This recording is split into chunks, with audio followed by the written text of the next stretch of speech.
പ്രിയപ്പെട്ട ബൽറാം, നമ്മുടെ സ്ഥാനാർത്ഥിയെക്കുറിച്ചും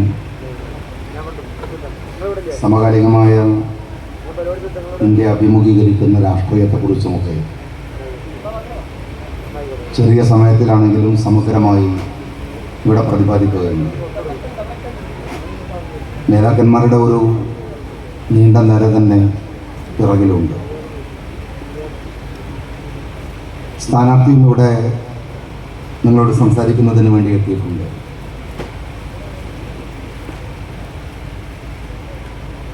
നമ്മൾ മാത്രമല്ല, ഈ ഇന്ത്യ രാജ്യം മാത്രമല്ല, 2024 ലോകത്ത് തന്നെ ശ്രദ്ധേയമായിട്ടുള്ളൊരു വർഷമാണ്. ലോകത്തിലെ ഏകദേശം 400 കോടി മനുഷ്യർ തെരഞ്ഞെടുപ്പിനെ അഭിമുഖീകരിക്കുന്ന വർഷമാണ് 2024. അമേരിക്കയിലും തുർക്കിയിലും യൂറോപ്യൻ രാജ്യങ്ങളിലും അടങ്ങുന്ന 60 രാജ്യങ്ങളിൽ ഈ വർഷമാണ് തെരഞ്ഞെടുപ്പ് നടക്കുന്നത്. അതിൻ്റെ അലയൊലികൾ അന്താരാഷ്ട്ര വാർത്തകൾ നിരീക്ഷിക്കുന്നവർക്ക് മനസ്സിലാകും. ഗാസ വിഷയത്തിൽ മനുഷ്യത്വവിരുദ്ധമായ സമീപനം സ്വീകരിച്ച ഡൊണാൾഡ് ട്രംപിന് എതിരായി ജയിച്ച ബൈഡൻ കണക്കുകൾ കൊണ്ട് ഡെമോക്രാറ്റുകളായിട്ടുള്ള യങ്സ്റ്റേഴ്സിൻ്റെ മുമ്പിൽ തോറ്റുകൊണ്ടിരിക്കുന്നുവെന്ന സർവേ പുറത്തു വരികയാണ്. സ്വാഭാവികമായും തെരഞ്ഞെടുപ്പ് അടുക്കുമ്പോഴുള്ള സുന്ദരമായ വാഗ്ദാനങ്ങളും ഭരിക്കുന്നവരുടെ ഗീർവാണ പ്രസംഗങ്ങളും കൊണ്ട് ലോകത്തിലെ രാഷ്ട്രീയ രംഗവും മുഖരിതമാണ്. എല്ലായിടത്തും നടക്കുന്ന ഒരു പ്രക്രിയ അതാണ്. തെരഞ്ഞെടുപ്പ് എടുക്കുമ്പോൾ സ്വാഭാവികമായ ചില പ്രഖ്യാപനങ്ങളും ജനങ്ങൾക്ക് ഹിതകരമായ ബജറ്റുകളുമൊക്കെ വരാറുണ്ട്. അത്തരത്തിൽ പോലും ഒരു തെരഞ്ഞെടുപ്പ് കാലത്ത് മനുഷ്യരുടെ കണ്ണിൽ പൊടിയിടാനെങ്കിലും പ്രഖ്യാപിക്കുന്ന വാഗ്ദാനങ്ങൾ പോലും ഇന്ത്യയുടെ ഭരണകൂടം നൽകുന്നില്ല എന്നതാണ്. ജനഹിതത്തെയും ജനങ്ങളുടെ വികാരത്തോടുമുള്ള ഏറ്റവും ഉച്ചത്തിലുള്ള സമീപനമാണ് നമ്മുടെ രാജ്യം സ്വീകരിക്കുന്നത്.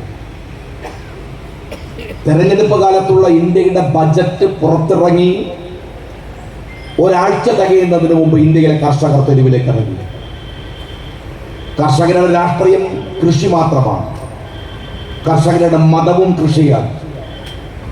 മതത്തിൻ്റെയോ രാഷ്ട്രീയത്തിൻ്റെയോ സ്വാധീനത്തിനപ്പുറത്ത് ഇന്ത്യയുടെ തെരുവുകൾ കീഴടക്കി. ആരാലും പ്രേരിപ്പിക്കപ്പെടാതെ ഇന്ത്യയുടെ തെരുവുകളിൽ കർഷകരുണ്ട്. എന്നാൽ അവരുടെ പ്രശ്നങ്ങൾ പരിഹരിക്കുന്നതിന് വേണ്ടിയുള്ള ഇടപെടലുകൾ ഉണ്ടായിട്ടില്ല. കർഷകർ തെരുവിൽ നിൽക്കുമ്പോഴാണ് മെനഞ്ഞാന്ന് അംബാനിയുടെ മകന്റെ കല്യാണം നടക്കുന്നത്. കല്യാണത്തിനുള്ള ഒരുക്കങ്ങളൊക്കെ നമ്മൾ കണ്ടതാണ്. ജാംനഗർ എയർപോർട്ട് മണിക്കൂറുകൾ കൊണ്ടാണ് ഇന്റർനാഷണൽ എയർപോർട്ടായത്. ഇന്റർനാഷണൽ എയർപോർട്ടായി പ്രഖ്യാപിച്ച് മണിക്കൂറുകൾ കഴിയുന്നതിന് മുമ്പ് അന്താരാഷ്ട്ര വിമാനങ്ങൾ ജാംനഗർ എയർപോർട്ടിലേക്ക് വന്നു. വരുന്നവരെ സ്വീകരിക്കാൻ 2 കേന്ദ്രമന്ത്രിമാർ കാത്തുനിന്നു. ഇന്ത്യയുടെ എയർഫോഴ്സ് ഡയറക്റ്റായി അവിടെ സെക്യൂരിറ്റിയുടെ ചുമതല ഏറ്റെടുത്തു. നമ്മുടെ നാട്ടില് നമ്മുടെ എയർപോർട്ടുകളെ കുറിച്ചൊക്കെ നമുക്കറിയാം. രാഹുൽ ഗാന്ധി പറഞ്ഞ പോലെ 2 A ആണ് ഇന്ത്യ ഭരിക്കുന്നത്. ഒന്ന് അദാനിയാണ്, ഒന്ന് അംബാനിയാണ്. കർഷകരുടെ പ്രശ്നം രാജ്യത്തിന്റെ പ്രശ്നമല്ല, മൗലികമായ പ്രശ്നവുമല്ല. എന്നാൽ അംബാനിയുടെ മകന്റെ കല്യാണത്തിനപ്പുറമാണ് അവരുടെ പ്രശ്നങ്ങൾ എന്ന് വിചാരിക്കുന്ന ഒരു ഗവൺമെന്റാണ് ഇന്ത്യ ഭരിച്ചുകൊണ്ടിരിക്കുന്നത്. ഞാനത് വിശദീകരിച്ച് പറയുന്നില്ല. ഇന്ത്യ രാജ്യത്ത് പ്രതീക്ഷാനിർഭരമായ മൂവ്മെന്റുകൾ നമ്മൾ ഈ പറയുന്ന കേന്ദ്രീകൃതമായ രാഷ്ട്രീയ പ്രവർത്തനങ്ങളുടെ അപ്പുറത്തുണ്ട്. തെരഞ്ഞെടുപ്പ് കാലമാണ് വരുന്നത്. ഞാൻ എല്ലാവരോടും പറയുന്നു, രാജ്യം ഭരിക്കുന്ന ഫാഷിസ്റ്റുകളുടെ കൈകളിൽ ആവശ്യത്തിലധികം പണമുണ്ട്, കുതന്ത്രങ്ങളുണ്ട്, ഹേറ്റ് ക്യാമ്പയിനുള്ള സംവിധാനങ്ങളുണ്ട്. ഇനി മുതൽ നിങ്ങളുടെ വാട്സാപ്പുകൾ, ഫേസ്ബുക്ക്, ട്വിറ്റർ ഇൻസ്റ്റാ തുടങ്ങിയിട്ടുള്ള എല്ലാ സോഷ്യൽ മീഡിയ ടൂളുകളും നിങ്ങൾ ഗൗരവത്തോടു കൂടി കൈകാര്യം ചെയ്യണമെന്ന് ഞാൻ നിങ്ങളോട് പറയുകയാണ്.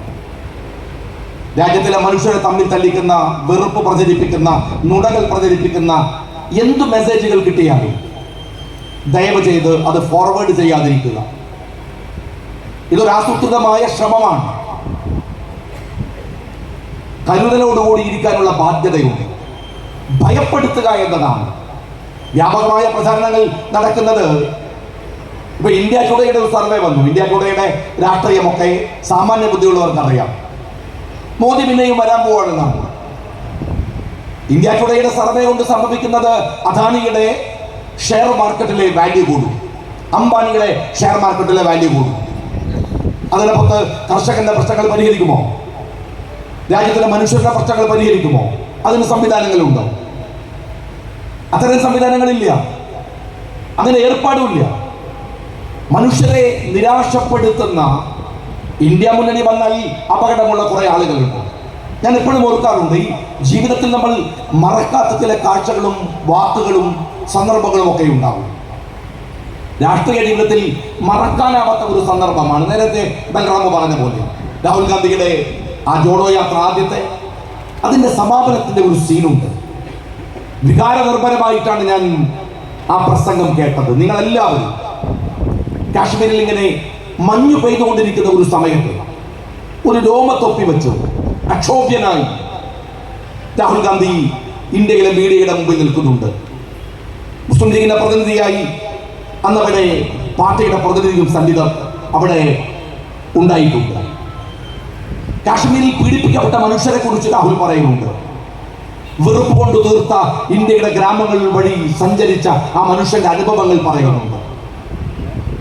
പക്ഷെ ആ മനുഷ്യൻ അത് പറയുന്ന സമയത്ത് ടിവിയിലൂടെ മറ്റൊരു സ്ക്രോളിംഗ് പോകുന്നത് തെലുങ്കാനയിൽ നടക്കുന്ന മറ്റൊരു മൂന്നാം മുന്നണി ചർച്ചയെ കുറിച്ചാണ്. കേരളത്തിന്റെ മുഖ്യമന്ത്രി പിണറായി വിജയൻ തെലുങ്കാനയിൽ ഉണ്ടായിരുന്നു. അന്ന് ആ കാശ്മീരിലെ സമാപനം നടക്കുന്ന ദിവസം 4 മുഖ്യമന്ത്രിമാർ, ആം ആദ്മി പാർട്ടിയുടെ 2 മുഖ്യമന്ത്രിമാർ, മറ്റൊന്ന് KCR, മറ്റൊന്ന് കേരളത്തിന്റെ മുഖ്യമന്ത്രി പിണറായി വിജയൻ. സമാന്തരമായി ഇന്ത്യ മുന്നണിയെ പൊളിക്കാനുള്ള ശ്രമമായിരുന്നു. ആം ആദ്മി പാർട്ടിയുടെ 2 പേർ അതിൽ നിന്ന് മാറി. സീനിയർ മാൻഡ്രാക്കിനെ കണ്ട KCR തോറ്റും പോയി. അതോടുകൂടി മൂന്നാം മുന്നണി എന്ന സംവിധാനം ഉണ്ടാക്കുന്ന സംവിധാനം തകർന്നു. പക്ഷേ ഇന്ത്യ മുന്നണിയോട് അനുഭാവപൂർണമായ ഒരു സമീപനം എടുക്കാത്തതിൽ അല്ലെങ്കിൽ അതിനെ പൊളിക്കുന്നതിൽ നിരന്തരമായി ഒരു കൊച്ചു പാർട്ടിയായിട്ടും CPM ഇടപെട്ടു എന്നതാണ്. ഇപ്പൊ ഇന്ത്യ മുന്നണിയിൽ വലിയ ചർച്ച നടക്കുന്നത്, നമ്മളൊക്കെ പ്രതീക്ഷയോടെ കണ്ടിരുന്ന ഇന്ത്യ മുന്നണിയിൽ ചെറിയ വിള്ളലുകൾ ഉണ്ടായതല്ല. പ്രധാനമായും ബംഗാളിലാണ്, പശ്ചിമ ബംഗാളിൽ. ഒരു ഇന്റർവ്യൂവില് മമതാ ബാനർജി അതിന്റെ കാരണം പറയുന്നുണ്ട്. അത് വായിച്ചാൽ വലിയ തമാശയാണ്. നമ്മൾ നാട്ടുപുറത്തൊക്കെ പറയുന്ന പോലെയാണ് മമതാ ബാനർജി പറയുന്നത്. മമതാ ബാനർജി പറയുന്നത്, എനിക്ക് ഈ മുന്നണി സഹിക്കാനാവാത്തത് വേറെ ഒന്നും കൊണ്ടുമല്ല. ഞാനിവിടെ ബംഗാളില് ഈ BJPയോടും മറ്റുള്ളവരോടൊക്കെ ഫൈറ്റ് ചെയ്ത് ഒരു 10-40 MP ഡൽഹിയിൽ ചെന്നാൽ ഇന്ത്യ മുന്നണി ലോകത്തിൽ കാണാം. CPMകാർ കയറി നിൽക്കുകയാണ്. അവരാണ് 10 ഉറുപ്പ്യന്റെ പണിയെടുക്കൂല. എന്തായാലോ ഭൂലോക വിടലാണ്. മമതാ ബാനർജി പറഞ്ഞതാണ്, അവരെ തള്ള എനിക്ക് സഹിക്കാൻ കഴിയും. എനിക്ക് സാധനങ്ങളെ കണ്ണെടുത്താൽ കണ്ടുകൂടാ. അതുകൊണ്ട് ഈ മുന്നണിയായിട്ടൊന്നും വരാൻ എനിക്ക് സഹിക്കാൻ പറ്റില്ല. നമ്മളിപ്പോ ഇവിടെ ഒരു കമ്മിറ്റി കൂടുകയാണെങ്കിൽ നമുക്കറിയാം, ഒരു പണി കൊടുക്കാത്ത ആൾക്കാർ കമ്മിറ്റിയിൽ ഇരുന്നിട്ട് വമ്പിച്ചപ്പെടലാണ്. നമ്മൾ ചെങ്ങായി എന്തൊരു ശല്യക്കാരനാണ്. ആചാര്യൻ ഇന്ത്യ മുന്നണിയെ ഒരു പണി. ഇന്നലെ വിജയരാഘവൻ ഒരു ഇന്റർവ്യൂവിൽ പറയാണ്, ഇന്ത്യ മുന്നണിയുടെ ലീഡർഷിപ്പ് ആർക്ക് വേണമെന്ന് ഞങ്ങൾ ആലോചിക്കുന്നുള്ളൂ. ആര്? വിജയരാഘവന്. അത് ആർക്ക് എന്ന് ആലോചിക്കുന്നത് വിജയരാഘവനാണ്. എന്ന് വെച്ചാൽ ഇവർക്കിതൊരു തമാശയാണ്. എങ്ങനെ ഇന്ത്യ മുന്നണിയുടെ മൂവ്മെന്റിനെ പൊളിക്കാം? കാരണം രാജ്യത്ത് രൂപപ്പെട്ടു വന്നിട്ടുള്ള കോൺഗ്രസ് വിരുദ്ധമായ മൂവ്മെന്റുകളെ സഹായിച്ചത് ഇവരാണ്. നിങ്ങൾ ഓർത്തു നോക്ക്, നമ്മളുടെ അഹമ്മദ് സാഹിബ് കേന്ദ്രമന്ത്രിയായിരിക്കുന്ന സമയത്ത് വലിയ കുതൂഹലമുണ്ടാക്കിയ വിഷയമാണ് ആണവ കരാർ. ആണവ കരാറിന്റെ വിഷയത്തിൽ മാർക്സിസ്റ്റ് പാർട്ടിയുടെ പൊളിറ്റ് ബ്യൂറോ വെബ്സൈറ്റ് എടുത്ത് പരിശോധിച്ച് നോക്ക്. ആണവ കരാറിന്റെ വിഷയത്തിൽ ആ മുന്നണിയെ UPA ഗവൺമെന്റിനെ താഴെ ഇറക്കിയതിൽ ഇപ്പോഴും അഭിമാനിക്കുന്നു സഖാക്കൾ. എന്ന സഖാക്കൾ നിനക്കറിയോ, കഴിഞ്ഞ 2 മാസം മുമ്പ് UAE-യിൽ COP28 അന്താരാഷ്ട്ര പാരിസ്ഥിതിക സമ്മേളനം നടന്നു. ഇന്ത്യയുടെ പ്രധാനമന്ത്രി നരേന്ദ്രമോദി അടക്കം പങ്കെടുത്തു. ആ സമ്മേളനത്തിന്റെ കൺക്ലൂഷൻ എന്താണെന്ന് അറിയുമോ? എന്താണ് കാർബൺ നെഗറ്റീവ്, കാർബൺ പോസിറ്റീവ് എന്നൊക്കെ പറഞ്ഞ് രാജ്യങ്ങളെ വേർതിരിച്ച് എല്ലാവരും കാർബൺ നെഗറ്റീവിൽ എത്തണമെന്ന ആ അജണ്ടയോട് ഇന്ത്യയുടെ പ്രധാനമന്ത്രി അടക്കം സമരസപ്പെട്ട ആ മീറ്റിംഗിന്റെ കൺക്ലൂഷൻ എന്താണെന്ന് അറിയുമോ? ലോകത്തിലെ ഏറ്റവും നല്ല എനർജി അത് എന്താണ്? സോളാർ അല്ല, വാട്ടർ എനർജി അല്ല, വിൻഡ് എനർജി അല്ല. ലോകത്തിലെ ഏറ്റവും നല്ല ഗ്രീൻ എനർജി ആണവോർജമാണ് എന്നാണ്. ഈ സഖാക്കളുടെ ജീവിതം എങ്ങനെ എല്ലാ കാലവും ശശിയാവാൻ വേണ്ടി വിധിക്കപ്പെട്ടവരാണ്. പണ്ട് കമ്പ്യൂട്ടർ സംബന്ധിച്ച് ട്രാക്ടർ സമരം ചെയ്ത് അവസാനം ഇതൊക്കെ അംഗീകരിക്കേണ്ട പോലെ എന്റെ സഖാവെ, അന്താരാഷ്ട്ര പാരിസ്ഥിതിക സമ്മേളനം പറയുന്നത് ലോകത്തിലെ ഏറ്റവും നല്ല എനർജി ആണവോർജമാണെന്നാണ്. എന്ന് വെച്ചാൽ മൻമോഹൻ സിംഗ് കൊണ്ടുവന്ന കരാർ ലോകം അംഗീകരിക്കുന്ന തരത്തിലേക്കാണ്. അന്ന് ഞങ്ങളത് പറഞ്ഞപ്പോ ഞങ്ങളെ കളിയാക്കവരാണ്, പരിഹസിച്ചവരാണ്. എന്ന് മാത്രമല്ല, ആ UPA ഗവൺമെന്റിനെ താഴെ ഇറക്കാൻ നിങ്ങളെ മെനക്കെട്ടത്. 10 കൊല്ലം മുമ്പ് നരേന്ദ്രമോദി അധികാരത്തിലേക്ക് വരുന്ന രാഷ്ട്രീയ സാഹചര്യം UPA ഗവൺമെന്റിന്റെ തകർച്ചയാണ്. അറിയാലോ, അതിന്റെ കാരണക്കാർ നിങ്ങളാണ്. ഓർമ്മയുണ്ടോ സഖാവിന്? നിങ്ങൾ മൻമോഹൻ സിംഗിനുള്ള പിന്തുണ പിൻവലിച്ച് നേരെ പോയത് രാംലീല മൈതാനിയിലേക്കാണ്. നമ്മൾ മറന്നു പോകാൻ പാടില്ല ഒന്നും. രാംലീല മൈതാനിയില് ഒരാൾ ഇരിക്കുന്നുണ്ടായിരുന്നു, ഒരു ഗാന്ധി തൊപ്പിയൊക്കെ വെച്ച്. എന്താണ്? ഒരു കാട്ടുകളൻ വൃദ്ധൻ. എന്താണ്? നമ്മളെ അണ്ണാ ഹസാരെ കണ്ടാൽ ഒരു മൊയ്ലിയാരെ ഭാവമായിട്ട് നിൽക്കുകയാണ്. ആ പട്ടുകളവൻ ഇപ്പോഴും ജീവിച്ചിരിക്കില്ലേ? അന്ന് അയാൾ എന്തൊക്കെയാ പറഞ്ഞത്? ലോക്പാൽ ബില്ല്, തേങ്ങാക്കൊല, എന്തൊക്കെ പറഞ്ഞു അയാൾ. അഴിമതി. എടോ, രാജ്യം മുഴുവൻ വിറ്റ് കഴിഞ്ഞു. ഇന്ത്യയുടെ എയർപോർട്ടുകളെ വിറ്റു, സീപോർട്ടുകളെ വിറ്റു, ഇന്ത്യയുടെ വിമാനം വിറ്റു. വിൽക്കാൻ ബാക്കിയില്ല. എവിടെയോ നിൽക്കുന്നവൻ. സഖാക്കളെ, നിങ്ങളുടെ പൊളിറ്റ് ബ്യൂറോ വെബ്സൈറ്റ് തുറക്ക്. അതിനകത്ത് അണ്ണാ ഹസാരയ്ക്ക് വേണ്ടി കേരളത്തിൽ നിങ്ങൾ നടത്തിയ പ്രകടനം 247 നിങ്ങൾ എഴുതി വെച്ചാൽ. ആ കളവൻ അവിടെ BJPക്ക് വേണ്ടി രാജ്യത്തെ തീർത്തി കൊടുത്തിട്ട് അയാൾ പോയല്ലോ. കൂടെ വേറൊരുത്തൻ ബാബ രാംദേവ്, കാലിന്റെ മുട്ടുവരെയാണ് ഈ കള്ള സന്യാസിന്റെ താഴി. മോഡി അധികാരത്തിൽ വന്നതിന് ശേഷം ഈ തിരുവനന്തപുരം ചെമ്മാട് പതഞ്ജലി എന്ന ഷോപ്പ് തുടങ്ങി. അത് ഇയാളോ ഇന്ത്യയിൽ മുഴുവൻ പതഞ്ജലി. അവിടെയാണെങ്കിൽ ഇല്ലാത്ത മരുന്നില്ല, എന്തിനും മരുന്ന്, എല്ലാത്തിനും മരുന്ന്, കോടികൾ അമുക്കി. ഇവിടെ കൊറോണ വന്നപ്പോൾ ഇയാൾ പറയുന്നു, എന്തിനാ നിങ്ങൾ ഈ മരുന്നൊക്കെ ഈ ഇഞ്ചക്ഷനൊക്കെ അടിക്കുന്നത്? എന്റെ പതഞ്ജലി പോയി മരുന്ന് വാങ്ങൂ. ഏത് മരുന്ന്? മനുഷ്യന്റെ മൂത്രത്തിൽ ലേഹം കളിക്കുന്നത്. അറിയോ സഖാവേ?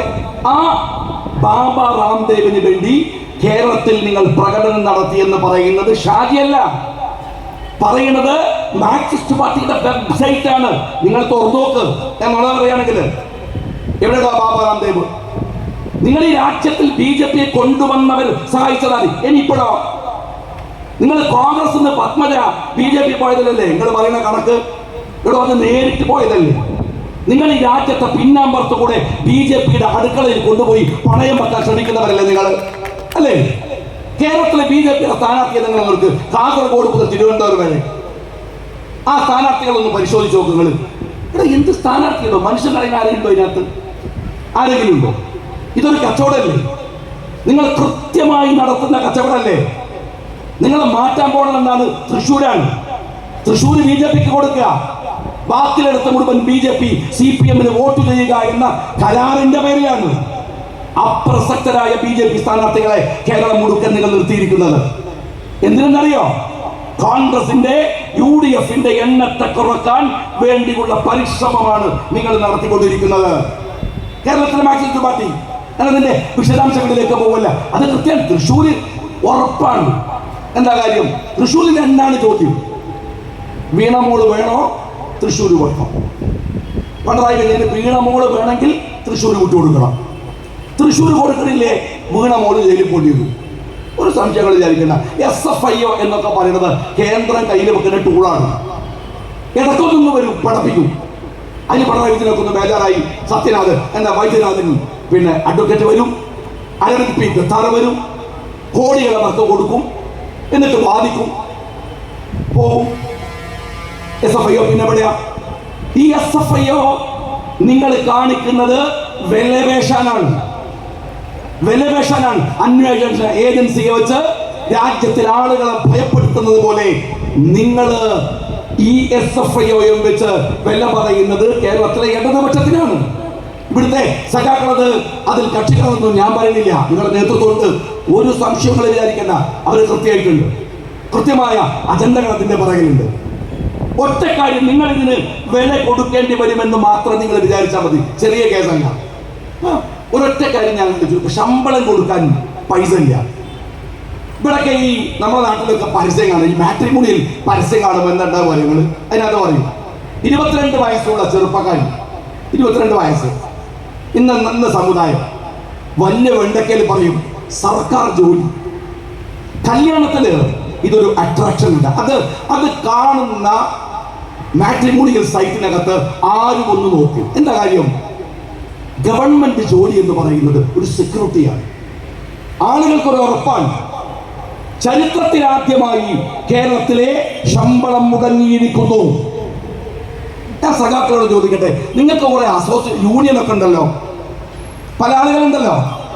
ഇന്നലെ എറണാകുളത്ത് DCC പ്രസിഡന്റിന് ഷിയാസിനെയൊക്കെ ആക്രമിക്കാൻ വേണ്ടി പോലീസുകാരൻ കാണിക്കുന്ന ഒരു പ്രത്യേക താല്പര്യം ഉണ്ടല്ലോ. എല്ലാവരും മനസ്സിലായിക്കൊള്ളി, നിങ്ങളുടെ എല്ലാവരുടെയും പ്രയാസത്തിലേക്കാണ് ഒരു ഗവൺമെന്റിന്റെ നിരന്തരമായ ഇടപെടൽ കൊണ്ട് സംഭവിക്കുന്നത്. ആ ശമ്പളം, ഞാൻ പറഞ്ഞു വന്നത്, ശമ്പളം കൊടുക്കാൻ പൈസ ഇല്ല. എന്നാലോ മുഖ്യമന്ത്രിയുടെ മകളുടെ കേസ് വാദിക്കാൻ പൈസ ഉണ്ടല്ലോ. ഇവിടെ കരിമണൽ കർത്തയുടെ കയ്യിൽ നിന്ന് പണം വാങ്ങിയതുമായി ബന്ധപ്പെട്ട കേസ് SFIO അന്വേഷിക്കുന്ന സമയത്ത് നിങ്ങൾ കേരള ഹൈക്കോടതിയിൽ കൊടുത്ത കേസ് വാദിക്കാൻ വന്നത് വൈദ്യനാഥനാണ്. ഈ വൈദ്യനാഥന് നിങ്ങൾ കൊടുത്ത ഫീസ്, ലീഗലി കൊടുത്ത ഫീസ് 50 ലക്ഷം രൂപയാണ്. KSIDC പൈസ കൊടുക്കുന്നത്. എന്റെ പേരിൽ കേസുണ്ടല്ലോ, വിജിലൻസ് അന്വേഷിക്കുന്ന കേസുണ്ട്, ED അന്വേഷിച്ച കേസുണ്ട് എന്റെ പേരിൽ. ഞാൻ അങ്ങനെ കേസ് അന്വേഷിച്ചാൽ നോക്കിയത് സർക്കാരിന്റെ പൈസ പോട്ടെ, പാർട്ടിന്റെ ഫണ്ടാ. പാർട്ടിയുടെ സംസ്ഥാന സെക്രട്ടറിയും ഭാരവാഹികളെ കൊണ്ടല്ലോ അവിടെ. ഞാൻ പാർട്ടിയുടെ കയ്യിൽ നിന്ന് പൈസ വാങ്ങിയിട്ടില്ല. ഞാൻ എന്റെ കയ്യിൽ നിന്ന് പൈസ എടുത്ത കേസ് നടത്തിയത്. കാര്യം എന്താണ്? അത് തെളിയിക്കേണ്ട ബാധ്യത എന്റെ പേരിൽ വന്നാൽ തെളിയിക്കേണ്ട ബാധ്യത എനിക്കാണ്. മുഖ്യമന്ത്രിയുടെ മകളുടെ പേരിൽ കേസ് അന്വേഷണം വന്നാൽ KSIDCയുടെ പൈസ എടുത്താണോ നിങ്ങൾ വാദിക്കല്? ആണോ? ഈ KSIDC എന്ന് പറയുന്നത് ആരെങ്കിലും സ്ത്രീധനം കിട്ടിയ സാധനമാണോ? സർക്കാരിൻ്റെതല്ലേ. 50 ലക്ഷം രൂപ തീർന്നില്ല. ആരാ ഈ അരവിന്ദ് P. ദത്താർ? ഇന്ത്യയിലെ കോർപ്പറേറ്റുകളുടെ വക്കീലാണ്. സുപ്രീം കോടതിയിലെ വക്കീലിനൊക്കെ എനിക്കറിയാം, വക്കീലുമാരെ റേറ്റും അറിയാം. കാരണം കുറച്ച് ദിവസമായിട്ട് പണി 10-14 കേസുണ്ടല്ലോ. ഞാൻ സുപ്രീം കോടതി പോയതാണ്. കേസ് നോക്കുന്ന സമയത്ത് ആരോ പറഞ്ഞതിനോട് അരവിന്ദ് P. ദത്താർ അടിപൊളി വക്കീലാണ്. വക്കീലൊക്കെ അടിപൊളിയാണ്. PC ചോദിച്ചപ്പോ ഞാൻ അന്ന് വിമാനം കയറിയതാണ്. കുടുംബം നിറവേളായി പോകും ഒരൊറ്റ സിറ്റിങ്ങിന് വന്നാൽ.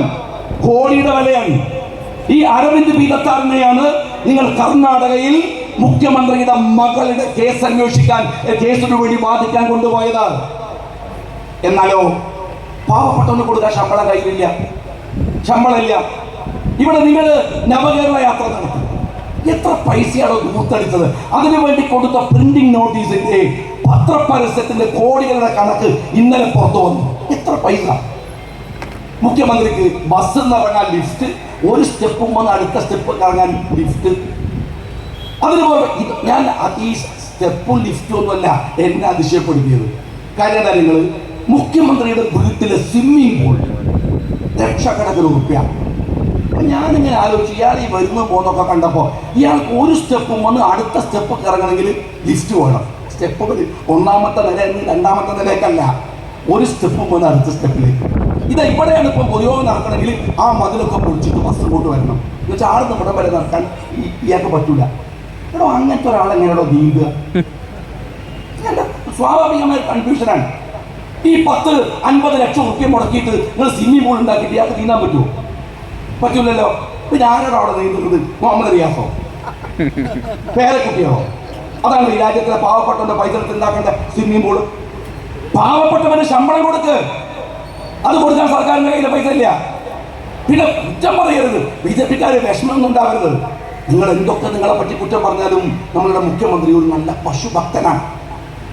വീട്ടിൽ നിറയെ പശുവാണ്. നിറയെ പശുവുണ്ട് എന്ന് മാത്രമല്ല, പശുവിന് വല്ല വിഷമുണ്ടായാൽ ഉടൻ മ്യൂസിക് വെച്ചു കൊടുക്കും. പശു വിഷമിക്കാൻ പാടില്ല. അവിടെ മ്യൂസിക് സിസ്റ്റം ഉണ്ട്. പശു ഉറങ്ങല് ചിക്ക് റെയിലേ എന്നുള്ള പാട്ടാണ്. എത്ര ലക്ഷം രൂപയുടെ ചെലവാക്കിയത് MLA-മാരിൽ എവിടെ ചോദിച്ചു. എത്ര ലക്ഷം? പാവപ്പെട്ടവന് ശമ്പളം കൊടുക്കാൻ പൈസ ഇല്ല. അപ്പോഴാ ഈ ദൂർത്ത് മകളുടെ കേസ് വാദിക്കാൻ കോടികള്, രാജ്യത്ത് പശുത്തൊഴുത്തുണ്ടാക്കാൻ കോടികള്. ഇതൊക്കെയാണ് എനിക്കതിൽ ഏറ്റവും ഇഷ്ടമായ കാര്യം. എന്താ വെച്ചാൽ കർണാടകയിലെ കോടതിയിൽ മുഖ്യമന്ത്രി പറഞ്ഞൊരു കാര്യമുണ്ട്. മുഖ്യമന്ത്രിയുടെ മകളുടെ വക്കീൽ പറഞ്ഞൊരു കാര്യം എന്താ നിങ്ങൾ ഈ അന്വേഷണം ഒന്ന് ഒഴിവാക്കി കിട്ടണം. കോടതി ചോദിച്ചതിന് അല്ല, അറസ്റ്റ് ഭയമുണ്ടല്ലേ? അല്ലേ, ഭയമുണ്ട്. എന്നാ എഴുതി വെച്ചോ, ക്ലിഫ് ഹൗസിന്റെ പേര് മാറ്റിയിട്ട് അച്ഛനുറങ്ങാത്ത വീട് എന്നാക്കാൻ പോവാൻ ഇനി ബാക്കിയുള്ള ദിവസം. കേസുകളുടെ പൂരാണ്. ഈ കട്ടുകൊണ്ടതൊക്കെ പുറത്തു വന്നേ മതിയാവും.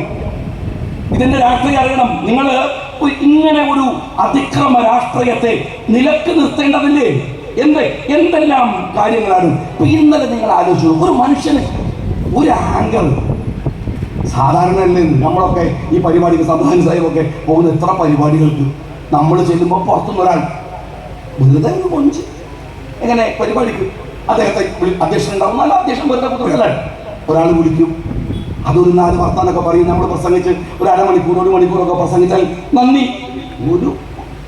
അതിന് പ്രത്യേക കാര്യം ഉണ്ടായിട്ടല്ല, ഇതൊക്കെ നാട്ടിൽ നടക്കണതല്ലേ. ഇന്നലെ മുഖ്യമന്ത്രി പ്രസംഗിക്കുമ്പോൾ ആ സാധു ആങ്കർ ഒരു താങ്ക്സ് പറഞ്ഞിട്ട് പറഞ്ഞു, പ്രസംഗം ഉഷാറായി. ഉടനെ അയാൾ അഞ്ചാണി പറയുന്നത് വേണ്ടട്ടാ, നല്ലതാണെന്ന് പറഞ്ഞതാണ്. അതും സമ്മതിക്കൂല. ഞാൻ നിങ്ങൾ മോശാന്ന് പറഞ്ഞുകൊണ്ടാണ് നിങ്ങൾ ഇടിയും ബിസിനസ്സിലൊക്കെ പറഞ്ഞയച്ചത്. ശരി, എന്നാ നിങ്ങൾ നല്ലതെന്ന് പറഞ്ഞൂടെ? ഇതെന്ത് മനുഷ്യരിടോ? എന്തെങ്കിലുമൊക്കെ ഒന്ന് പറയണ്ടേ? നല്ലതും പറയാൻ പറ്റില്ല, ചീത്തയും പറയാൻ പറ്റില്ല. ഇങ്ങനെ കൊണ്ടുനടക്കാൻ മാത്രം ഇതെന്ത് തങ്ക? അറിയാൻ ചോദിക്കുകയാണ്. ഇങ്ങനെ ചുമക്കേണ്ട കാര്യത്തിനാണ്. എന്നാൽ ഈ നാട്ടിലെന്തെങ്കിലും 10 ഉറുപ്പിയുടെ ഉപകാരന്റെ തിരക്കടില്ല, എന്തെങ്കിലും ഗുണന്റെ തിരക്കടില്ല. നരമേധ രാഷ്ട്രീയമാണ്. മനുഷ്യനെ കൊല്ലുന്നതിന് ഒരു മടിയുമില്ലാത്ത രാഷ്ട്രീയം. അതാണ് വേണ്ടത്. ഇവിടെ രാഹുൽ ഗാന്ധി വെറുപ്പിന്റെ കമ്പോളത്തിലാണ് സ്നേഹത്തിന്റെ കട തുറക്കണമെന്ന് മനോഹരമായി പറഞ്ഞു. അതിമനോഹരമായി. ഒരു പക്ഷേ ഈ കാലം കേട്ട ഏറ്റവും സുന്ദരമായ ഒരു പൊളിറ്റിക്കൽ ക്യാപ്ഷനാണത്. സ്നേഹത്തിന്റെ കട തുറക്കുക, ഒരു വ്യാപാരം പോലെ നിങ്ങളതിനെ വ്യാപിപ്പിക്കുക. അതാണ്, അതിനെ നിങ്ങൾ ജനങ്ങളിലേക്ക് കൊണ്ടുവരിക. ഇത് ഇന്ത്യയുടെ പൊതുപ്രതലത്തിലാണ്. കാര്യം എന്താണ്? ഇന്ത്യ ഫാഷിസ്റ്റുകൾ ആക്രമിക്കുന്നു, മനുഷ്യനെ കൊല്ലുന്നു, ആൾക്കൂട്ടാക്രമണം കൊണ്ട് ആളുകൾ കൊല്ലപ്പെടുന്നു. അടിസ്ഥാന കാര്യം കാര്യങ്ങൾ മനുഷ്യൻ കൊല്ലപ്പെടുന്നു എന്നതാണ്. മനുഷ്യനെ വെട്ടി നുറുക്കുന്നത് ഫാഷിസമായാലും മാർക്സിസമായാലും മതമായാലും ഒന്നല്ലേ വികാരം. മനുഷ്യനല്ലേ കൊല്ലപ്പെടുന്നത്? ഉത്തരേന്ത്യയിൽ കൊല്ലപ്പെടുന്നത് മഹാപാപവും കോഴിക്കോട് കൊല്ലപ്പെടുന്നത് അത്രയൊന്നും പാപമല്ലാതാവുകയും ചെയ്യുന്നത്. എന്താ അത്ര വ്യത്യാസം? അവിടെയും പോലെ മനുഷ്യൻ മരിക്കല്ലേ, ഇവിടെയും മനുഷ്യൻ മരിക്കല്ലേ? എത്ര പേരെ നിങ്ങൾ എന്റെ മേക്കിട്ട് കയറിയല്ലോ കുഞ്ഞനന്തന്റെ കാര്യം പറഞ്ഞപ്പോ. ഞാൻ ചോദിക്കട്ടെ, കുഞ്ഞനന്തന് മാത്രം വിഷയമാണോ? ഞാൻ കണ്ണൂരിൽ പാർട്ടി ഏൽപ്പിച്ച ചുമതലയിൽ 10 കൊല്ലം MLA ആളാണ്. എനിക്കറിയാം എന്താ കണ്ണൂരിലെ രാഷ്ട്രീയത്തിന്റെ അന്തർധാരയെന്ന്. CPM നേതൃത്വം കൊടുക്കുന്ന ഒരു കലാപരാഷ്ട്രീയമുണ്ട്, ചെറുതല്ലാത്. അവസാനം സിദ്ധാർത്ഥിന്റെ മരണം വഴി നിങ്ങൾ കണ്ടത് ചെറിയ വിഷയമല്ല, ചെറിയ കാര്യമല്ല. ഞാൻ ചോദിച്ചത് കുഞ്ഞനന്തൻ എങ്ങനെയാണ് കുഞ്ഞനന്തൻ മരിക്കുന്നത് എന്ന ചോദ്യത്തിന് നിങ്ങൾ മേക്കിട്ട് കയറി. പക്ഷെ ഞാൻ ഇപ്പം നിങ്ങളോട് പറയട്ടെ, കുഞ്ഞനന്തന്റെ മാത്രമല്ലല്ലോ, TP ചന്ദ്രശേഖരന്റെ വധം മാത്രമല്ലല്ലോ. ഞാൻ 2-3 ഇൻസിഡന്റ് പറയാം. ഒന്ന്, പ്രിയപ്പെട്ട ഷുക്കൂറിന്റെ. ഷുക്കൂർ കൊല്ലപ്പെടുമ്പോ ഞങ്ങൾ വിളിച്ച ഒരു മുദ്രാവാക്യമുണ്ട്. എന്തെന്നാൽ കൊന്നവനല്ല കൊല്ലിച്ചവനെ. അതൊരു പ്രശ്നമാണ് കേരളത്തിൽ. എന്താ കാര്യം എന്നറിയോ? ഷുക്കൂറിനെ വയലിലിട്ട് അറുക്കുമ്പോ P. ജയരാജൻ തളിപ്പറമ്പിലെ കോപ്പറേറ്റീവ് കോളേജിനകത്തും ആശുപത്രിക്കകത്തിരിക്കുകയാണ്. തെളിവുണ്ട്, അഡ്മിറ്റാണ്. രോഗമുണ്ടോ? ഇല്ല. വെറുതെ ഹോസ്പിറ്റലിൽ അഡ്മിറ്റ് വാങ്ങിയിരിക്കുകയാണ്. കുഞ്ഞനന്തനെ കുറിച്ച് പോലീസ് വിളിക്കുന്ന പേര് കാലൻ കുഞ്ഞനന്തൻ എന്നാണ്. കുഞ്ഞനന്തന്റെ രീതി എന്താ? ഒരുത്തനെ അറക്കാൻ ഏൽപ്പിക്കും, അവന്റെ കഴുത്തറുത്ത് കൊന്നുകൊണ്ടിരിക്കുമ്പോ കുഞ്ഞനന്തൻ പോലീസ് സ്റ്റേഷനിൽ ഹെഡ് കോൺസ്റ്റബിളിന്റെ മുമ്പില്, SI-യുടെ മുമ്പിൽ, DYSP-യുടെ മുമ്പിൽ സംസാരിച്ചു കൊണ്ടിരിക്കും. എല്ലാ ഏർപ്പാടിന്റെ വരിക. കേസ് നോക്കുമ്പോഴോ ആ സമയത്ത് കുഞ്ഞനന്തൻ പോലീസ് സ്റ്റേഷനിലുണ്ട്. ഇതൊരു തന്ത്രാണ്. ഞങ്ങൾ ആ കേസിനെടുക്കാൻ തീരുമാനിച്ചു. ആ കേസിനെടുക്കാൻ തീരുമാനിച്ചപ്പോ കൊന്ന വയലിൽ വെച്ച് ഷുക്കൂറിനെ കൊന്നവര് മാത്രമല്ല, അങ്ങനെയാണ് P. ജയരാജൻ കേസിലെ പ്രതിയായത്. ഇപ്പോഴും പ്രതിയാണ്. വിടുതൽ ഹർജി കൊടുത്തിരിക്കുന്നു CBI കോടതിയിൽ. അവിടെ ആശുപത്രി കൊന്നവനെ കൊല്ലിച്ചവനെ പിടിച്ചു. നിങ്ങൾ അറിയേണ്ടത്, ഷുക്കൂർ കൊല്ലപ്പെട്ടതിലെ ഒരു പ്രതി ആത്മഹത്യ ചെയ്തു. നമുക്ക് ആത്മഹത്യ എന്നല്ല പറയാൻ കഴിയുള്ളൂ, ചെയ്തു. മറ്റൊരു പ്രതിയുടെ ഭാര്യ ഇത്തിരി ഔട്ട്സ്പോക്കൻ ആണ്, ആത്മഹത്യ ചെയ്തു. 2 മരണം ഷുക്കൂറിന് ശേഷം. ഫസൽ കൊല്ലപ്പെട്ടു. ഇതൊക്കെ തലശ്ശേരിക്കാണ്. 3 പേര് കൊല്ലപ്പെട്ടു. 2 പേർ കത്തിക്കുത്തിൽ കൊല്ലപ്പെട്ടു, മറ്റൊരുത്തനെ കൊന്ന് റെയിൽവേ ട്രാക്കിലുണ്ട്. ആരാണ്? 3 പ്രതികളാണ്. ഈ ഫസലിന്റെ കേസ് അന്വേഷിക്കുന്ന DYSP K. രാധാകൃഷ്ണൻ. ആ രാധാകൃഷ്ണൻ ഇവിടെ കേരളം ഭയങ്കര പ്രബുദ്ധമാണല്ലോ. തൊഴിലാളി സംഘടന, പോലീസ് സംഘടന, സകല പിന്നാക്കം നാട്ടിലുണ്ട്. ഇന്ന് അവരൊക്കെ അറിയേണ്ട ഒരു കാര്യമുണ്ട്. ഈ കേസ് അന്വേഷിച്ച K. രാധാകൃഷ്ണൻ അയാളെ കൊല്ലാൻ ശ്രമിച്ചു. ഭീകരമായി ആക്രമിച്ച് മൂക്കിന്റെ പാലൊക്കെ അടിച്ച് പൊളിച്ച് തകർത്ത് ചത്തെന്ന് ഉറപ്പ് വരുത്തിയ സഖാക്കൾ പോയി ആശുപത്രിയിൽ പോയി ഞാൻ ആ മനുഷ്യനെ കണ്ടിരുന്നു. അത്യാസന്ന നിലയിൽ പുറത്തിറങ്ങി അയാളെ സസ്പെൻഡ് ചെയ്തു. ഈ കൊടിയേരി അന്ന് ഇടതുപക്ഷ സർക്കാർ. അയാൾ IPS എഴുതിയെടുത്താണ്, അല്ലാതെ ക്യാബിനറ്റിന്റെ ഔദാര്യത്തിൽ കൺഫർ ചെയ്യപ്പെട്ട ആളല്ല. ആ DYSP രാധാകൃഷ്ണൻ അവസാനം ഒരു ഗതിയില്ലാതെ, ശമ്പളമില്ല, പെൻഷനില്ല, കുടിശ്ശികല ഒന്നുമില്ല, കരഞ്ഞ് കേരളത്തിന്റെ മുഖ്യമന്ത്രി പിണറായി വിജയന്റെ മുമ്പിൽ പോയിട്ട് കരഞ്ഞു പറയാൻ, ദയവ് ചെയ്ത് എന്നെ എന്തെങ്കിലും ചെയ്യണം, സർവീസ് തിരിച്ചെടുക്കണം, എനിക്ക് ജീവിക്കാൻ വയ്യ. നിങ്ങൾ 5 മിനിറ്റ് രാധാകൃഷ്ണനോട് സംസാരിച്ചാൽ നിങ്ങളുടെ കണ്ണ് നിറയും. ഒരു കുഞ്ഞിനെ പോലെ നിഷ്കളങ്കനായ ഒരു പച്ച മനുഷ്യൻ. ഞാൻ കണ്ടിട്ടുണ്ട്, സംസാരിച്ചിട്ടുണ്ട്. അയാളോട് മുഖ്യമന്ത്രി പറയാണ്, പോയിട്ട് ആത്മഹത്യ ചെയ്തോ? അയാൾ കരഞ്ഞിട്ട് പറയാം. നിങ്ങളറിയോ, കേരളത്തിൽ IPS എഴുതിയെടുത്ത, ഒരുപാട് കാലം DYSP ആയി സർവീസ് എടുത്ത രാധാകൃഷ്ണൻ കർണാടകയിൽ ഇപ്പോ ഞാൻ നിങ്ങളോട് സംസാരിക്കുമ്പോൾ സെക്യൂരിറ്റി ജീവനക്കാരനായി ജോലി ചെയ്യാൻ, ഭക്ഷണം വാങ്ങാൻ. എന്തിന്? ഒരു കൊലപാതകത്തിന്റെ കേസ് അന്വേഷിച്ചു എന്നതിന്റെ പേരിൽ. ഫസലിനെ കൊന്ന 3 പേര് കൊല്ലപ്പെട്ടു, ഷുക്കൂറിനെ കൊന്ന 2 പേര് കൊല്ലപ്പെട്ടു, മൻസൂറിനെ കൊന്ന രതീഷ് വളയത്ത് പോയി ആത്മഹത്യ ചെയ്തു. 2ാം പ്രതി. അപ്പോഴാണ് TPയുടെ കുഞ്ഞനന്തൻ. പിന്നെ ഞാൻ കുഞ്ഞനന്തന്റെ വിഷയം വെറുതെ പറഞ്ഞോണ്ട, അങ്ങനെ എന്നെ നിസ്സാരാക്കാൻ നിൽക്കണ്ട. കാരണം കുഞ്ഞനന്തൻ മരിക്കുന്നത് 2020-ലാണ്. അന്ന് ഞാൻ അഴീക്കോട് MLA. എന്ന് വെച്ചാലേ സെൻട്രൽ ജയിൽ അഴീക്കോടാണ്. സെൻട്രൽ ജയിൽ അഴീക്കോടാന്ന് മാത്രമല്ല, ഞാൻ ഇടയ്ക്കിടയ്ക്ക് സെൻട്രൽ ജയിലിൽ പോകണം. അവിടുത്തെ കിണർ ഈ പറയുന്ന കുഞ്ഞനന്തനായിട്ട് ഞാൻ പലതവണ ജയിലിൽ കണ്ടിട്ടുണ്ട്. എന്നോട് പറഞ്ഞു, ഇവിടെ വെള്ളമില്ല, വലിയ പ്രശ്നമാണ്. ഞാനത് ഒരു MLA ചെയ്യില്ലാന്ന് പറഞ്ഞു അന്ന് DGP. കാര്യം എന്താണ്? MLA ജയിലിൽ നിന്ന് വോട്ടിട്ടാണ്, വോട്ടൊന്നും കിട്ടുന്നുണ്ടോ? എന്നിട്ട് ഞാൻ മനുഷ്യന്റെ കുടിവെള്ളമല്ലേ, അവിടെ MLA ഫണ്ട് എടുത്തത് ജയിലിനകത്ത്, കണ്ണൂർ ജയിലിൽ എൻ്റെ പേരെഴുതി വെച്ചിട്ട് പെടും. കണ്ണൂർ സെൻട്രൽ ജയിലിൽ ഞാൻ വെള്ളം കൊടുക്കും. അവിടെ എനിക്ക് അത്ര ബന്ധമാണ്. അവിടെ ആ ജയിലിൽ കുഞ്ഞനന്തന് ഭക്ഷ്യവിഷബാധ ഏൽക്കുന്നത് എങ്ങനെയാ? ജയിലിൽ എങ്ങനെയാ ഭക്ഷണം കൊടുക്കല്? ഒരാൾക്ക് പൊറോട്ട, ഒരാൾക്ക് ചപ്പാത്തി, ഒരാൾക്ക് കോഴി ബിരിയാണി. അങ്ങനെ ഒരു പാത്രത്തിലെ ഫുഡ് വെക്കുക. അതിന് വിഷബാധ ഉണ്ടെങ്കിൽ എല്ലാവർക്കും വരണം. കുഞ്ഞനന്തന് ഭക്ഷ്യവിഷബാധ ഏൽക്കുന്നതിന്റെ കൃത്യം 1 ആഴ്ച മുമ്പ് വളരെ പ്രധാനപ്പെട്ട ഒരാൾ അടിയന്തരമായി കണ്ണൂർ സെൻട്രൽ ജയിൽ വിസിറ്റ് ചെയ്തിട്ടുണ്ട്. ഒരു VIP. അന്വേഷണം നടക്കട്ടെ, ഞാൻ പറയാലോ. അന്വേഷണം നടക്കുമ്പോ പറയാം. ഞാൻ ചോദിക്കുന്നത്, CPMന്റെ സ്റ്റേറ്റ് സെക്രട്ടറി സഖാവ് ഗോവിന്ദൻ പറഞ്ഞു. എന്താ പറഞ്ഞത്? ഷാജിന്റെ പേരിൽ കേസ് കൊടുക്കും. ധൈര്യം ഉണ്ടെങ്കിൽ ഞാൻ വെല്ലുവിളിക്കുക, ഈ വിഷയത്തിൽ ഒരു കേസെടുക്കും. സഖാവെ, കുഞ്ഞനന്തൻ കൊല്ലപ്പെട്ടതുമായി ബന്ധപ്പെട്ട കേസിൽ നിങ്ങൾ ഒരു FIR ഇടൂല. എന്താ കാര്യം എന്നറിയോ? കാര്യങ്ങൾക്കറിയാം, അതുകൊണ്ട് ഇടൂല. അല്ല, നിങ്ങൾക്ക് കേസിന് കൂടിയായിട്ടൊന്നല്ല. പള്ളാർത്ത് കേസ് പെണ്ണുണ്ട്. അയാൾ പുതിയായിട്ടൊന്നല്ല, നിങ്ങൾ ഇടൂല. ധൈര്യം ഉണ്ടെങ്കിൽ ഇട്. എന്റെ പേരില് ഞാൻ ആ പ്രസംഗിച്ചതിന്റെ പേരിൽ FIR ഉണ്ട്. ബാക്കി ഞങ്ങൾ പറഞ്ഞുതരാം. നിങ്ങൾ ഇടുവോ? കുഞ്ഞനൊക്കെ മാത്രമാണ്. CH അശോകൻ എങ്ങനെ മരിച്ചത്? CH അശോകൻ നിസ്സാരന അല്ല.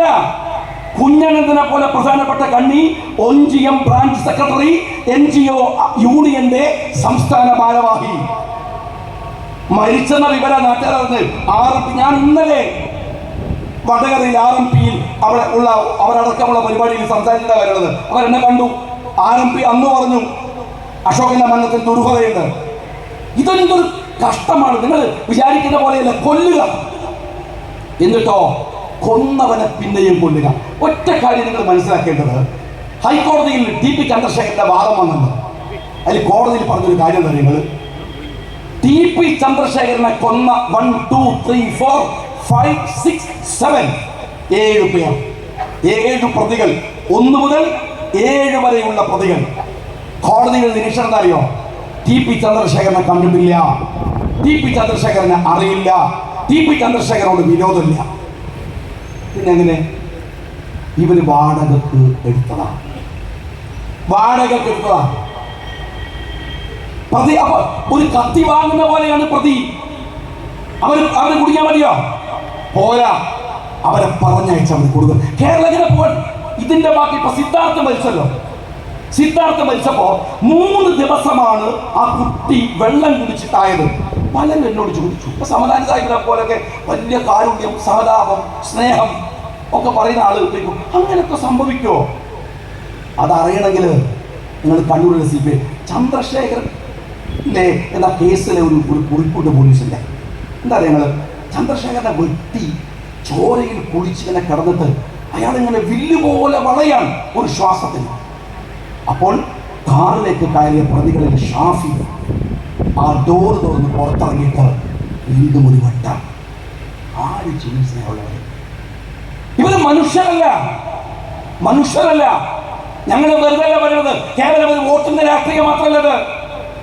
ഇത് രാജ്യത്ത് ബഹിഷ്കരിക്കണം, ഇല്ലാതെയാക്കണം. അപ്പൊ കിട്ടുന്ന ഓരോ നമ്പർ ഇറക്കിയിട്ട് ഒരു വോട്ട് വാങ്ങി പോകും. സൂക്ഷിക്കണം നിങ്ങൾ. ഈ വോട്ടുകൾക്ക് വലിയ അർത്ഥമുള്ള ഒരു കാലമാണിത്. വലിയ പ്രാധാന്യമുണ്ട്. ചിന്തിക്കണം. ഞങ്ങൾ പണ്ടേ പറയാറുണ്ട്, സൂക്ഷിക്കണം നിങ്ങൾ. ഇപ്പോ ഇവിടെ സ്ത്രീകളുണ്ട്. നമ്മളൊക്കെ മക്കളെ കുറിച്ച് കാണുന്ന ഒരു സ്വപ്നം എന്താ? ഈ ചിലയിടത്തൊക്കെ കാണുന്ന ഈ വൈദ്യം ഇങ്ങനെ ഒറ്റമൂലി എന്ന് പറയും. ഒറ്റമൂലി കഴിക്കുന്നവരുണ്ട്. എന്നുവെച്ചാൽ പനി, ജലദോഷം, തലവേദന, കാലുവേദന, മുട്ടുവേദന, അതിനൊക്കെ ഒരൊറ്റ മൂലിയായി. അതുപോലെ നമ്മൾ അച്ഛന്മാർക്ക്, അമ്മമാർക്ക് ഒരു കൺസേൺ ഉണ്ട്. നമ്മുടെ മക്കൾ അവർ നല്ല മതവിശ്വാസികളാവും. ഏത് മതമായാലും മതവിശ്വാസികളാവണം അല്ലേ? അവർ അച്ഛനെ ചീത്ത പറയരുത്, അമ്മയെ സ്നേഹിക്കണം, അധ്യാപകരോട് ബഹുമാനം കാണിക്കണം, അവർ മയക്കുമരുന്ന് ഉപയോഗിക്കരുത്, അവർ ലൈംഗികമായ അരാജകത്വം ഉണ്ടാവരുത്, കുഴപ്പങ്ങൾ ഉണ്ടാവരുത്, അവർ നല്ലവരാവണം. ഇതൊക്കെ നമ്മളെ ഇഷ്ടമാണ്. എന്നാൽ ഞാൻ രക്ഷിതാക്കളോട് പറയട്ടെ, ഇതിനൊറ്റ ഒരൊറ്റമൂലിയുണ്ട്. എന്താ അറിയോ? മക്കളെ SFI പിടിക്കാതെ നോക്കുക. അതാണ് SFI ആവാതെ നോക്കി 80% കഴിച്ചതായി. ബാക്കി 20 നോക്കിയാൽ മതി. മക്കളെ അരാജകത്വത്തിൽ കൊണ്ടുപോയി തള്ളുകയാണ്, മതനിരാസത്തിൽ തള്ളുകയാണ്, അവരുടെ രാജ്യത്തിന്റെ തെരുവുകളിലാണ്. ഇത് സൂക്ഷിക്കേണ്ടുന്ന ഗൗരവപ്പെട്ട പ്രശ്നമാണ്. ഇത് കേവലം രാഷ്ട്രീയം മാത്രമല്ല. ഞാൻ നിങ്ങളോട് പറയുന്നു, ഇത് അപകടപ്പെട്ട ഒരു സാമൂഹ്യ ക്രമത്തെ തകർക്കുന്ന വിഷയമാണ്. ഫാഷിസ്റ്റുകൾ മാത്രമല്ല, മാർക്സിസ്റ്റുകളുടെയും ഈ അജണ്ടകളെ തോൽപ്പിക്കാനാണ് ഈ തെരഞ്ഞെടുപ്പ് എന്ന് പറയുന്നത്. ആ അജണ്ടയെ തോൽപ്പിക്കാനാവണം. താൽക്കാലികമായിട്ടുള്ള ചെറിയ തർക്ക വിതർക്കങ്ങളുടെ കുറിച്ചുള്ള വർത്തമാനങ്ങളുടെ കാലവുമല്ല. ഫാഷിസം വന്ന് മൂടുകയാണ്, സംസാരിക്കാനുള്ള സ്വാതന്ത്ര്യത്തെ ഇല്ലാതെയാക്കുകയാണ്, നമ്മെ ഭയപ്പെടുകയല്ല വേണ്ടത്. 4 കോടതി വിധികൾ നിങ്ങൾ ശ്രദ്ധിക്കണം ഈ അടുത്ത കാലത്ത്. ഒന്ന് സുപ്രീം കോടതിയിൽ വന്ന ഇലക്ഷൻ ബോണ്ട് കേസ്, രണ്ടാമത് ചണ്ഡീഗഡിലെ മേയർ തെരഞ്ഞെടുപ്പ്, മൂന്നാമത് കോൺഗ്രസിന്റെ ഫണ്ട് മരവിപ്പിച്ച വിഷയത്തിൽ ഉള്ള അപ്പലറ്റ് കോർട്ടിന്റെ വിധി. മെനഞ്ഞാന്ന് വന്ന ഒരു വിധിയുണ്ട്, അതുകൂടെ കേൾക്കണം. DK ശിവകുമാർ എന്ന് പറയുന്ന ഫാഷിസ്റ്റുകളുടെ കണ്ണിലെ കരട്. ഹിമാചലിൽ BJP കുഴപ്പമുണ്ടാക്കുമ്പോൾ പാഞ്ഞു ചെല്ലുന്നത് DK ശിവകുമാറാണ്. തെലുങ്കാനയിൽ BJPയുടെ അടിവേറുത്ത പോരാട്ടത്തിന് ചുക്കാൻ പിടിച്ചത് DK ശിവകുമാറാണ്. ആ DK ശിവകുമാറിനെ കൊടുക്കാൻ ഇവര് കൊടുത്ത ആന്റി മണി ലോണ്ടറിംഗ് ആക്ട് അനുസരിച്ച് എടുത്ത കേസ് മെനഞ്ഞാന്ന് കോടതി പുല്ലുപോലെ വലിച്ചെറിഞ്ഞു. ഈ രാജ്യത്തെ പ്രതീക്ഷകളൊന്നും അസ്തമിക്കുന്നില്ല. അങ്ങനൊന്നും ആരും പറഞ്ഞ് പ്രചരിപ്പിക്കുന്നുണ്ടെങ്കിലേ അതിനൊന്നും നിൽക്കണ്ട. 300 കൊല്ലം രാജ്യം ഭരിച്ച വിദേശികളെ ഓടിച്ച നമ്മളാണ്. 10 കൊല്ലം ആകുമ്പോഴത്തേക്ക് ഒരു ക്ഷീണം. ചെറുപ്പക്കാർക്കൊക്കെ 10 കൊല്ലമായപ്പോഴത്തേക്ക് ഒരു ക്ഷീണം. അതെന്ത് ക്ഷീണട്ടോ? വല്യാപ്പാനൊക്കെ നോർത്ത് നോക്കി. വല്യാപ്പാനെ നോർത്ത് നോക്കി. ഒരു അനുഭവിച്ചില്ല. നമുക്ക് വേണ്ടിയല്ലേ സമരം ചെയ്തത്, യുദ്ധം ചെയ്തത്? അതല്ലേ നമ്മൾ അനുഭവിക്കുന്നത്, അതല്ലേ ആസ്വദിക്കുന്നത്? 30% പിൻവലാനുള്ളത് എന്തുകൊണ്ടാണ്? വോട്ടുകൾ ഭിന്നിച്ചുകൊണ്ടാണ്. ഒരുമിച്ച് നിന്നാൽ മാത്രം മതി. ഒരുമിച്ച് പൊരുത്തൊന്നും വേണ്ട, ഒന്നും നിന്നാൽ മതി. പിന്നൊരു കാര്യമുണ്ട്. നരേന്ദ്രമോദി എന്ന് പറയുന്ന ഇന്ത്യയുടെ പ്രധാനമന്ത്രി ഉണ്ടല്ലോ, അയാൾക്കുള്ളത് ഒരു വോട്ടാണ്. നമ്മുടെ നാട്ടിലെ കുഞ്ഞായിഷൂരും പാത്തുമ്മക്കും സുബൈറിനും ഇവിടുത്തെ മനോഹരനും ശാന്തക്കൊക്കെ ഉള്ളതും ഓരോ വോട്ടാണ്. ഓൾക്ക് ഇരട്ടിപ്പിക്കാനുള്ള വകുപ്പൊന്നുമില്ല. ഒരു വോട്ട് പ്രധാനം. ഒരു വോട്ടുള്ളവൻ മറ്റൊരുത്തൻ്റെ വോട്ട് വാങ്ങുമ്പോൾ അപ്പോഴത് രണ്ടാവും. അവൻ്റെ പ്രയത്നം കൊണ്ട് ഈ പുതിയ കാലത്ത് തെറ്റിദ്ധാരണകൾ പ്രചരിപ്പിച്ച് നിങ്ങളിൽ ഭിന്നിപ്പുകൾ ഉണ്ടാക്കുന്നവരെ സൂക്ഷിച്ച് രാജ്യത്തെ രക്ഷപ്പെടുത്തിയെടുക്കാൻ, നമ്മുടെ മക്കളുടെ ഭാവിയെ രക്ഷപ്പെടുത്തിയെടുക്കാൻ. നിങ്ങളറിയാം, നമ്മുടെ IIM-ൽ നമ്മുടെ മക്കളെ ചേർക്കൽ നമ്മളൊക്കെ സേഫാണ്. IIM-ൽ ചേർന്നാൽ സേഫാണ്. എന്താ കാര്യം? അവൻ IIM-ൽ ജോയിൻ ചെയ്യുന്ന സമയം മുതൽ അവനെ കൊത്തിവലിക്കാൻ അന്താരാഷ്ട്ര കമ്പനികൾ കാവലിരിക്കും. എന്നാൽ ഏറ്റവും റീസണായിട്ട് നിങ്ങൾ മനസ്സിലാക്കേണ്ടത്, നോർത്ത് ഇന്ത്യയിലെ IIM-ൽ 72 കുട്ടികൾ പ്ലേസ്മെന്റ് കാത്തിരിക്കുകയാണ്. ഇന്ത്യയിൽ IIM-ൽ നിന്ന് പുറത്തിറങ്ങി ഒറ്റ ഇൻസ്റ്റിറ്റ്യൂഷനിൽ നിന്ന് മാത്രം പുറത്തിറങ്ങിയ 72 കുട്ടികൾ പ്ലേസ്മെന്റ് വേണ്ടി ചരിത്രത്തിൽ ആദ്യമായി കാത്തിരിക്കുന്നു എന്നാണ്.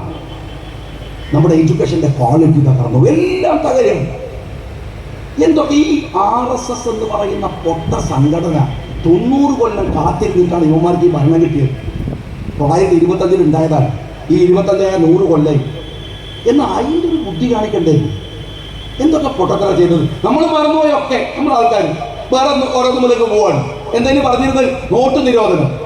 ഇതാ പുതിയ നോട്ട്. നമ്മുടെ BJP-കാരൻ പറയാണ് ചിപ്പുണ്ട്. ഏത് പാപ്പാന്റെ കീശത്തെ മോനെ അടിച്ചു മാറ്റിയാൽ അപ്പം വരെ ചിപ്പിൽ കണ്ടുപിടിക്കുന്നതാണ്. ഒരു കോപ്പുമില്ല, നോട്ടമില്ല, പിന്നല്ലേ 2000 പോയി, 1000 പോയി, കയ്യിലുള്ള 1000 പോയി, എല്ലാം തീർന്നു. കേന്ദ്രം ഒരു ഭാഗത്ത് ഉപദ്രവിക്കുക, സർക്കാരിന്റെ പൈസ ഇല്ല, ഒന്നുമില്ല. അപ്പൊ നമ്മുടെ സർക്കാരോ അതിനൊത്ത് കേന്ദ്രം ഡീസലിന് വില കൂട്ടിയാൽ നമ്മളെ വക 2 രൂപ കൂട്ടുക. സാധന വിലയൊക്കെ കേന്ദ്ര നിലപാട് കൊണ്ട് കുറയുന്നുണ്ട്. കേരളം പിടിച്ചിട്ടുണ്ടേ. ഇവിടെ കർണാടകയും കേന്ദ്രമല്ലേ ഭരിക്കുന്നത്, തമിഴ്നാട് കേന്ദ്രമല്ലേ ഭരിക്കുന്നത്. കർണാടക പോയി നോക്കുന്നത് 1 ലിറ്റർ ഡീസൽ അടിച്ചാൽ 10 രൂപ കുറവാണ്. ഈ കണ്ണൂരില് അഗ്രമനുണ്ട്, നമുക്ക് കണ്ണൂരിൽ സലാം കേൾക്കുന്നുണ്ട്. നമ്മൾ കണ്ണൂർ പാർട്ടി പരിപാടിക്ക് പോകുമ്പോൾ ഒരു സന്തോഷമാണ്. എന്താണ്? തിരിച്ചു വരുമ്പോൾ മാഹിയിൽ ഡീസൽ അടിക്കാൻ 14 രൂപ കുറവാണ്. അത് ഇന്ത്യയിലല്ലേ?